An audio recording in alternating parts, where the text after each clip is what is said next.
আসসালামু আলাইকুম। আজকে আমাদের কোর্স মাইক্রোসফট অফিস এক্সেল।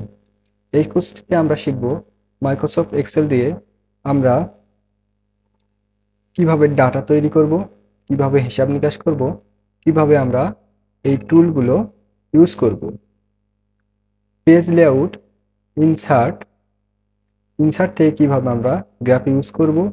প্রথমে মাইক্রোসফট এক্সেল শুরু করার আগে মাইক্রোসফট এক্সেল সম্বন্ধে কিছু জেনে নিই।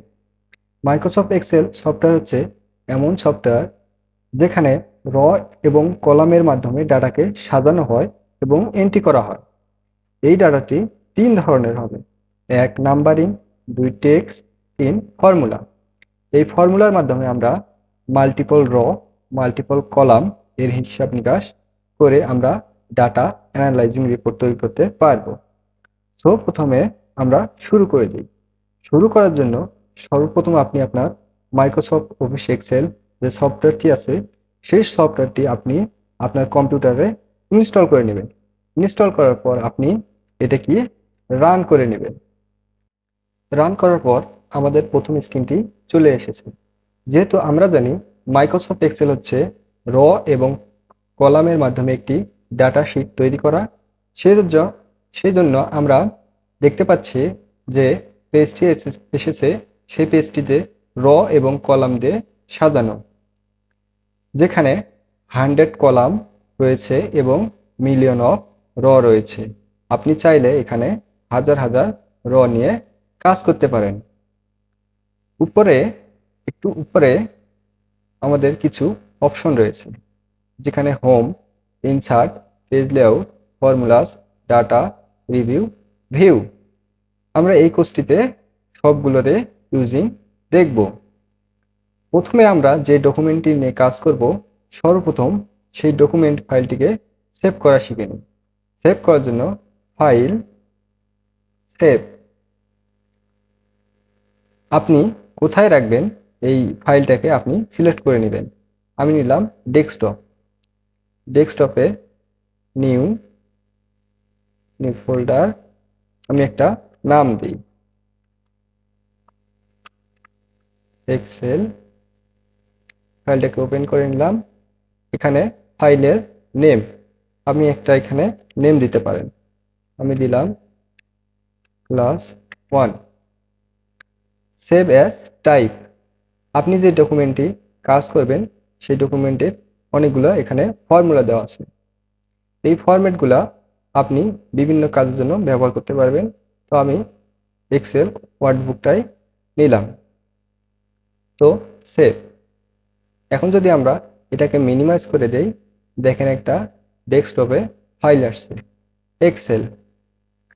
দেখেন যেই ফাইলটি আমরা সেভ করলাম সেটা এখানে কিন্তু চলে এসেছে। তো আমরা ডাবল ক্লিক দিয়ে ওপেন করতে পারি। তাহলে আমরা এ সিলেক্ট করি। এ সিলেক্ট করে আমরা এখানে কোনো কিছু লিখি।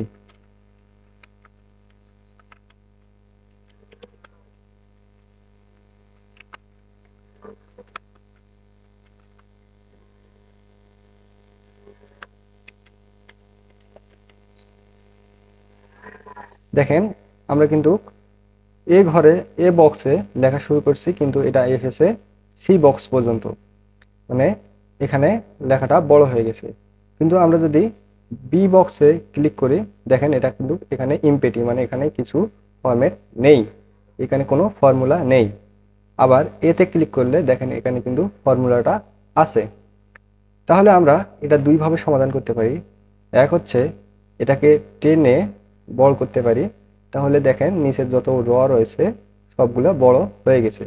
যেহেতু আমাদের এটা হেডলাইন, সেহেতু এটা কিন্তু আমাদের বড় হয়েছে। এর পরবর্তীতে যেগুলো কাজ করব সেগুলো নাও বড় হতে পারে। তাহলে আমরা এটা অন্যভাবে করব। অন্যভাবে হলো এটাকে মাউস দিয়ে চেপে ড্র্যাগ করে এখানে উপরে দেখেন মার্জ অ্যান্ড সেন্টার রয়েছে, এখানে ক্লিক করলে দেখেন আমাদের কিন্তু সবগুলো কলামে একটা বক্স আকারে রূপান্তরিত হয়েছে। তাহলে আমরা কিন্তু এক বক্সে আমাদের ফন্টটাকে পারলাম। আবার যেহেতু আমাদের এটা একটা রিপোর্টের হেডলাইন, সেহেতু আমরা এটাকে বড় করতে পারি, ছোট করতে পারি, বা ইটালিক দিতে পারি, বা বোল্ড দিতে পারি। সেগুলো করার জন্য আমাদের এইখানে কিছু কাজ করতে হবে।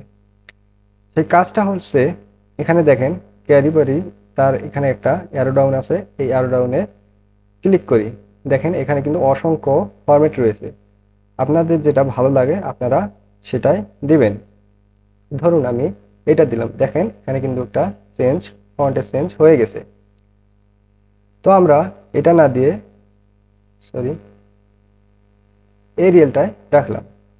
দেখেন আমাদের কিন্তু ফন্টের এরিয়াল আকার ধারণ করেছে। তাহলে আমরা কিন্তু এই ফন্টের চেঞ্জ করব এখান থেকে। আবার যেহেতু আমাদের এটা কোনো রিপোর্টের হেডলাইন, তাহলে আমরা এটা কিন্তু একটু বড় করতেই পারি। বড় করার জন্য এখানে ক্লিক করে আমরা কিন্তু বড় ছোট করতে পারি। ধরুন আমি 20 দিলাম।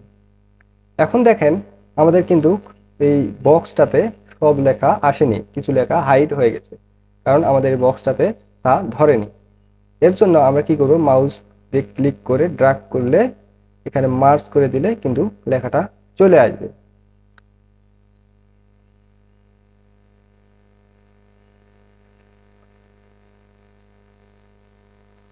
এখন দেখেন সবগুলো কিন্তু এক বক্সের মধ্যে এসেছে। যেহেতু আমাদের এটা হেডলাইনটাকে আরো সৌন্দর্য বাড়ার জন্য আমরা কিন্তু এটা বোল্ড করতে পারি, ইটালিক করতে পারি বা কালারও দিতে পারি। তার জন্য আমরা এটাকে সিলেক্ট করব। সিলেক্ট করে এখানে দেখেন বি আছে, বি তে দিলে লেখাটা বোল্ড হয়ে যাবে। লেখাটা দেখেন কিন্তু বোল্ড হয়ে গেছে। আবার যদি লেখাটা একটু বাঁকা করতে চাই বা ইটালিক করতে চাই, তাহলে আমরা এই আইতে ক্লিক করব। দেখেন লেখাটা একটু বাঁকা হয়ে গেছে।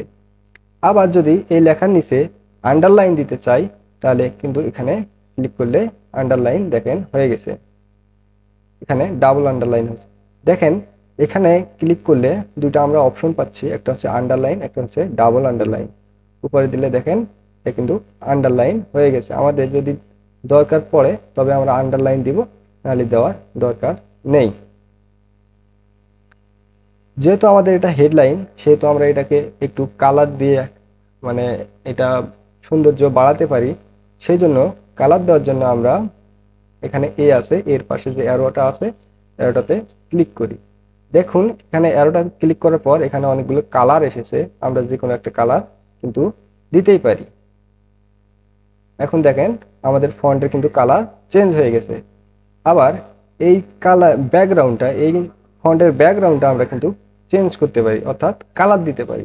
তার জন্য এখানে ক্লিক করে এখানেও দেখেন অনেকগুলো কালারের বক্স রয়েছে, আপনার যেটা ভালো লাগে আপনি সেইটাই দেবেন। তো দেখেন আমরা কিন্তু একটা রিপোর্টের হেডলাইনে যা যা করার দরকার আমরা কিন্তু সবই দেখলাম। তাহলে আমরা এখানে দেখলাম লেখাকে কিভাবে চেঞ্জ করব, বড় ছোট করব, বোল্ড করব, ইটালিক করব, আন্ডারলাইন দিব এবং লেখার কালার চেঞ্জ করব, আবার কালার ব্যাকগ্রাউন্ডটা চেঞ্জ করব। সো গাইস, আমরা আজ প্রথম ভিডিওতে দেখলাম যে আমরা এক্সেল ফাইল কিভাবে ওপেন করব, কিভাবে সেভ করব এবং এক্সেল যে শীটটা আছে সেই শীটের যে কলামের লোকেশন নামটি আছে সেই নামটি কিভাবে মার্ক করব। দেন আমরা ফরম্যাট কিভাবে রিসাইজিং করব, কিভাবে মার্জ করব, এসব এই ভিডিওতে দেখলাম। নেক্সট ভিডিওতে আমরা পরবর্তী বিষয় নিয়ে আলোচনা করব। Thank you.